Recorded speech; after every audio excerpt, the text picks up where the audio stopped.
नमस्कार जी। नमस्कार। और मेरा नाम अनुराग पांडे है और मैं सोशल मीडिया में एक हमारा चैनल है घुमक्कर पांडे जी के नाम से। तो हमारे रोतेला साहब है जो कि नुकालता और ज़िला उत्तरकाशी से हैं। तो हमारा डिस्कशन हो रहा था। जनरली क्या हमारी एक आदत है अपने उम्र से ज़्यादा के लोगों के साथ बैठना और डिस्कशन करना। तो हमारे मतलब बाबा दादी भी 4 धाम की यात्रा गई और इनके यहाँ से अभी हम तो एग्रीकल्चर काम से इधर आए हुए हैं। तो मतलब लोग यात्राएं कैसे करते थे, तो मैं रोतेला साहब से पूछूंगा एक अपना परिचय दें और पुराने लोग कैसे यात्रा करते थे। और मतलब जो लेडीज़ बात बता रहे आरती पूजा वो मतलब कल्चर मैंने नहीं देखा, तो हम चाहते हैं कि हम उस एज में पैदा नहीं हुए तो उस एज में जाके फील तो कर सकें। तो रोतेला साहब अपना परिचय और उसके बारे में थोड़ा सा बताएं। मेरा नाम केदार सिंह रोतेला, ग्राम तुनाल का, होटल रोतेला।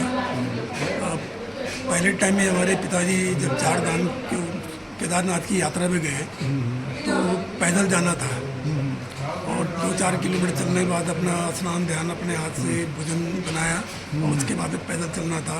यहाँ से उत्तरकाशी गए, उत्तरकाशी से लाटा गए, लाटा से बूढ़ा केदार होते हुए पावाली कांटा होते हुए त्रिजुगी नारायण सोनप्रयाग से गौरीकुंड में क्या बोलते इसके लिए कटिंग करके जो है और माँ गौरी के कुंड में स्नान करके फिर केदारनाथ के लिए यात्रा चलते हैं। और जो गांव में हमारी माताजी थी, पिताजी की यात्रा के बाद वो रोज स्नान करेंगे और जिस रास्ते से गए जिस रास्ते से आपके फादर साहब गए उस रास्ते में जो है वो पुराने टाइम में धूप का तरीका अलग होता था। लोहे का एक धुपियाना होता था, उसमें घी और केदार पात्री के धूप तैयार किया जाता और उससे उसकी पूजा होती जब तक वो वापस नहीं आ रहे। उस रास्ते की सफाई करना, उसकी आरती करना, मतलब उनकी सहूलियत के लिए भगवान से प्रार्थना करना, प्रार्थना करना है। और दूसरी चीज़ एक बता रहे थे कि जब लोग निकलते थे तो लोग सत्तू बनाए खा रहे थे। वो क्या काली कमली वाला दुकान का कुछ बाकी था वो बता रहे। पुराने टाइम में काली कमली में एक छोटी सी दुकानें राशन की होती थी और वो दुकानें किसी सेठ के द्वारा ऑपरेट की संचालित होती थी। तो उसमें साधु संतों या पैदल यात्रियों को 100 ग्राम तेल, 100 ग्राम चीनी, 500 ग्राम आटा, जिनसे तीर्थ यात्री जो है यात्रा उनको एक फैमिली या एक लोग को इतना सामान देने का उनको सेठ लोगों का था। और काली कमली की 4 धाम में धर्मशाला थी, बाकी रहने की कोई सुविधा नहीं थी।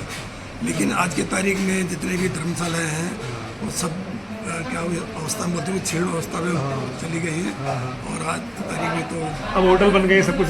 पर एक छोटा सा वाक्य बता रहे थे कि आपका गांव जो नुकाल था, इससे आप जो मानदात के पास मेला देखने जाते थे तो लगभग यहाँ से 20 किलोमीटर है लखा मंडल के पास, बट आप कैसे जाते थे? हम उस टाइम जो है मेले के लिए पैदल जाते थे और वहाँ का जो मेला होता था वो भेड़ बकरी वाले जब कांठों से वापस आते हैं तो एक लुणाई का मेला होता था।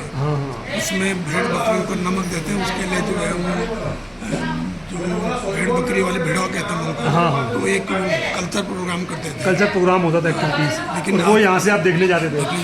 लेकिन आज की तारीख में भेड़ बकरियाँ तो नहीं रह गई है, ना ही वो भेड़ बकरी वाले हैं। लेकिन जो मेला है वो आज भी लुणाई के नाम से बिल्कुल आज भी जो है प्रचलित है, बहुत अच्छा। तो रोतेला साहब बहुत बहुत धन्यवाद आपको। देखो हमें उस एज में हमें लेके गए जिस एज में हम थे नहीं। और रोतेला साहब का जब हम जाते हैं नौगावा से पहले जगह पड़ती है बीच में नौगावा और तुनाल का तो आपका गांव हो गया बड़कोटी बीच में। तो ये है इनका यहाँ पर होटल है, रेस्टोरेंट है। जब भी आप आएंगे और रोतेला साहब को हमारा परिचय देंगे तो कुछ ना कुछ डिस्काउंट होगा, अच्छे से रिगार्ड होगा। वैसे तो अभी कस्टमर बैठे खाना खा रहे हैं, तो हमने अपने क्वालिटी टाइम को स्पेंड किया रोतेला साहब का, तो उस जगह जाने की कोशिश की जिस जगह हम पैदा नहीं हुए। कोई भी तीर्थ यात्रा है, कोई परेशानी है तो हम उसको पूरा कवर करते हैं। खाने से रहने से नहीं है। लोकेशन तो आपने बता दिया, अपना फ़ोन नंबर भी बता दो, जैसे कभी कोई बंदा आना चाहिए कि सोशल मीडिया पे जाएगा वीडियो, तो बता दो प्लीज़। फ़ोन नंबर है मेरा 9897861008। दोबारा से रिपीट कर दो। 9897861008। Thank you. और मेरा नंबर है 9729166023। और थैंक यू रोतेला साहब दोबारा से। और जो भी लोग सोशल मीडिया पे कुछ जानकारी चाहते हैं कुछ अलग दुनिया के बारे में, तो please Ghumakkar Pandey ji YouTube channel join करो और आपको अच्छी से अच्छी जानकारी मिलेगी। Thank you so much.